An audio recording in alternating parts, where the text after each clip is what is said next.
back again to do a video. It's not going to be the greatest video because I wasn't really planning on doing this one, but in the end, it's the only one I got for the bit because I had an Empire battle I had photos of that I lost, which was a good battle though, but they all turned out orange, so I'm not going to do that one.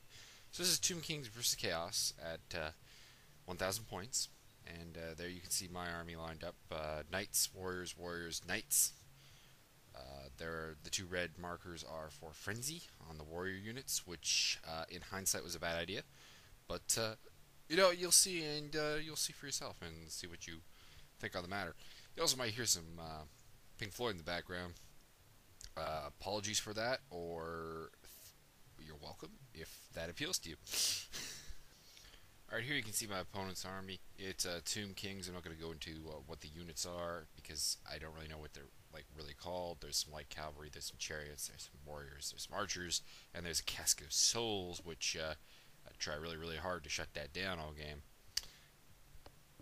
Basically more of a ranged magic using army. You can notice the terrain's pretty plain just because this is a battle of Conspiracy Comics, and they just really have a battle board, and it's up to us to bring terrain, and well, I don't really have any fantasy suitable terrain, and the guy I'm playing never brings any, so that was basically the case here. He plays Necrons at 40k. You've seen me face him before, so Tomb Kings is a suitable army for him to go with his Necrons, which is fitting. So here you can see as I start to try to just basically move up to engage him. Got pretty good movement off. I got first turn because I finished deploying first and got a better dice roll. Actually, this is the end of his first turn, so actually there's been a little shooting here. I believe you can see one knight on the far left squadron has been killed. That was by archer shooting, of all things. He failed his armor save, which is always painful when you fail a 1+ armor save. Other than that, I believe nothing else has died, because I haven't gotten into combat, and I think I see all my models there outside of the one knight.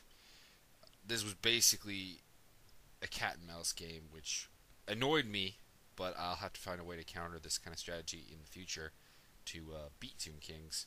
I've kind of given away that I lose this battle, but oh well. Yeah, here's just a quick look at the Tomb Kings positions, and it's really about all that's happening here. Really just a quick look at my army, focused in on the two warrior units. You can see my general right there on the big pile of skulls. And you can see that I keep leaving my frenzy markers behind, but I do remember to catch them up when they actually, get close enough. That's about all you see here.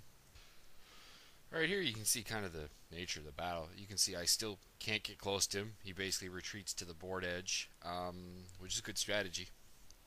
You'll find that I kind of find stuff like this annoying just because it's something I wouldn't do because I would probably find it quite boring. But a lot more power to him. Was basically the key to him winning was because, with no ranged ability and no magic in my army, I pretty much had to get close. So this is kind of the problem you run into with contrasting army styles. It is what it is. I don't blame him, even though I may sound annoyed. But yeah, his Casket of Souls at this point, I think that his Casket of Souls at this point had gone off and actually killed some stuff. It was the first time it got through because I'd been trying my best to dispel it and just really not doing anything to the rest of his magic phase, though. I had 2 dispel dice and a Collar of Corn, which allowed me to pretty well dispel his Casket of Souls most of the time. Here you can see, though, my knights have broken and run. The other ones are dead. It's just long-range shooting and magic taking its toll. The warrior units are still pretty holding strong. I mean, they're losing the occasional casualty, but I believe there's 8 in the one with the hero and 9 in the non-heroed unit, so they've lost 3 warriors between them. But I've lost 7 knights. The knights' survivability in this particular game was just terrible. That's really all there is to be said on the matter. Anyways, I'm finally getting close at this point to getting into the first combat of the game, and hopefully I can, slaughter some skeletons and make up for what has just been a really terrible game. Yeah, basically just more shots of the Skelly army bracing for impact, I guess, would be the best way to put it. I forgot to mention that I really do have to remember some of my special rules. When those knights broke and ran, I didn't reroll as per Wills of Chaos, and I probably would have gotten a stay, and that actually could have changed the game significantly. And I guess you'll see why in a little bit. But yeah, that's what not memorizing things kind of does to you. And I got to really make an effort not to do that in the future because I got a tournament coming up, and that would be really ugly if I were to do that in the tournament. So yeah, you'll see some combat soon. Don't worry. Right, so here's where it gets interesting. This is just about before launching some charges. You can see that my knights have finally rejoined the fray. Really, actually, didn't take that long. Their march pretty much took them back because they rallied first turn. They came back, and just a question that came up with the Empire, and perhaps someone can post an answer. Does Wills of Chaos apply to re-rolling a rally test? I'm gonna have to look that up because that came up in the Empire game where my knights would not rally. The knights have just kind of backfiring on me. Anyways, I'm about to charge some stuff. Things are about to die. Unfortunately, a lot of my stuff is also about to die because the Casket of Souls is about to go off. And it's gonna hurt. And you'll see in a moment what that does. Yeah, armor saves are not my friend. This is just actually after some shooting. The one warrior squad has been pelted pretty good and lost another knight. So I only got 2 knights left. I got 1 decent-sized warrior squad. The hero's holding up with 4 warriors still. So, at this point, I've given up. I haven't really given up a lot of victory points at this point, actually. Only the knight unit and half points for the warrior unit. And half points for another knight unit. But I haven't killed anything. So, yeah, that's kind of been the case here. Just really countering my strategy nicely. So after skipping forward a little bit, here we go. This is basically where we end up. I smashed a good chunk of that skeleton unit with the warriors and the knights. My hero completely miffed in a duel, though, with his lord and got killed. Although, it should be noted, they did roll insane courage on their first break test because the static res of the skeletons was enough to beat the 1 unit of warriors, which they actually killed every single warrior, and the hero was all that was left. He rolled insane courage. Then I got some more charges in, killed a bunch of stuff, won the combat, but unfortunately you can't smush skeletons, and the game ended at this point. I had gotten 0 victory points. Actually, no, I believe I got half points for the Lord.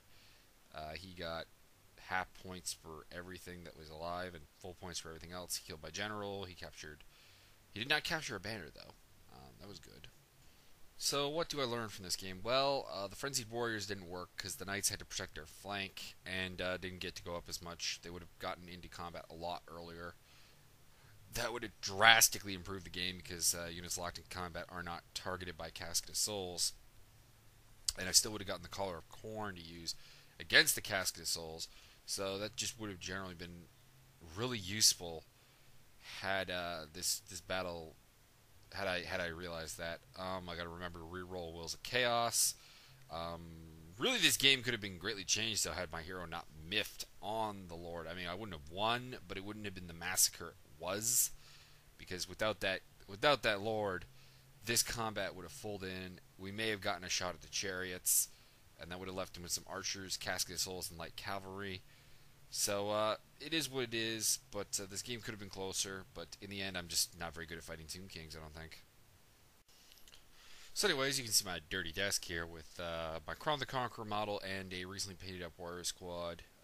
Not recently, actually. You saw it in the game I just did, but it's been just getting bigger, and it's actually done now at 12 warriors. And this is part of the initiative to get going for a tournament that's coming up. So you won't see any battle reports till then, because I'll be play testing an army that is partially mine and partially my friend Emil's and my friend Jordan's, or not really friends, but fellow hobbyists, we'll put it that way.